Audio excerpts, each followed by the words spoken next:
আসসালামু আলাইকুম ভিউয়ার্স। তো আজকে আনাম অ্যাগ্রো ফার্মের পক্ষ থেকে আবার নতুন একটা ভিডিও নিয়ে চলে আসলাম আপনাদের সামনে।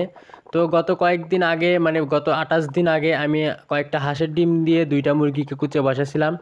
তো আজকে দেখি সেই মুরগিগুলো থেকে বাচ্চা ফুটেছে। তো এখন বাচ্চাগুলো বের করব, চলেন একটা একটা করে বাচ্চাগুলো বের করি, দেখি কয়টা বাচ্চা ফুটছে। তো 1 2 3, তো এই খোপে মোট 5টি বাচ্চা আমি পেলাম। আর ওই খোপে দেখি কয়টা বাচ্চা ফুটছে।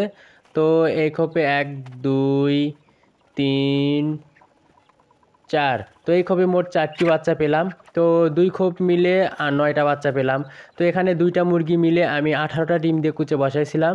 তো এখান থেকে আমি 9টে বাচ্চা পেয়েছি, আর 9টি ডিম মুরগিরা নষ্ট করে ফেলছে, ভেঙে ফেলছে।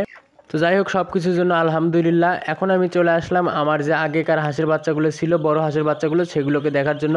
তো এখন বিকেলবেলা আমি হাঁসগুলোকে ছেড়ে দিলাম, মানে সন্ধ্যাবেলা হাঁসগুলোকে তুলবো এখন ঘরে। তো দেখতে পাচ্ছেন ওরা ছেড়ে দেওয়ার সঙ্গে কত দ্রুত চলে গেল। মানে ওরা এতটা চঞ্চল যে ওরা দুইটি পায়ে একবার স্থির করে না। দেখেন কত দ্রুত মানে দৌড়ে বেড়াচ্ছে ওরা। এই পুরো চত্বরটা ওরা এইভাবে শুধু দৌড়ে বেড়ায়, একবার এই মাথা থেকে একবার ওই মাথায়, একবার এই মাথায় একবার ওই মাথায়, এইভাবে করে দৌড়ে বেড়ায়। তো এগুলোকে মানে দৌড়াতে দেখতে খুব ভালো লাগে আর কি, মজা লাগে। দেখেন ওরা কীভাবে দৌড়দৌড়ি করতেছে, আর ওদের এই দৌড়দৌড়িটা দেখতে অনেক ভালো লাগে। আর ওরা এই দৌড়দৌড়ি করে শুধু খাবার খোঁজার জন্য। ওরা এই মাটির ভিতরে যে কেঁচো থাকে, আমরা চেরা বলি, আর সদ্য ভাষায় কেঁচো, এই কেঁচোগুলো খোঁজার জন্য ওরা এইভাবে দৌড়দৌড়ি করে, দৌড়দৌড়ি করে কেঁচো ধরে ধরে খায়।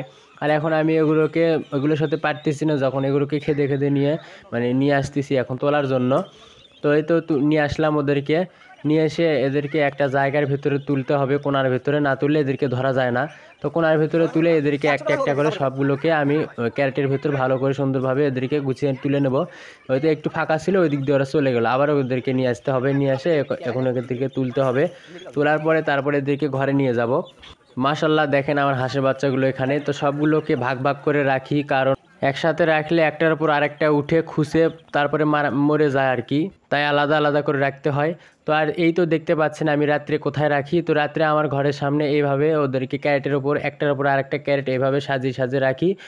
ওরা এখানে খুব স্বাচ্ছন্দ্য বোধ করে আর কি। আর গাওরার জন্য মূলত আমি এখানে রাখি। আমাদের এদিকে প্রচুর গাওরা আর চিকা আছে, বেজি আছে, তো ওরা রাতের বেলা এগুলোকে ঘায়েল করতে পারে, তার জন্য এখানে রাখি। আজকের ভিডিও এই পর্যন্তই। সবাই ভালো থাকবেন, সুস্থ থাকবেন। পরবর্তী ভিডিও পাওয়ার জন্য আমার সাথে থাকবেন। ধন্যবাদ।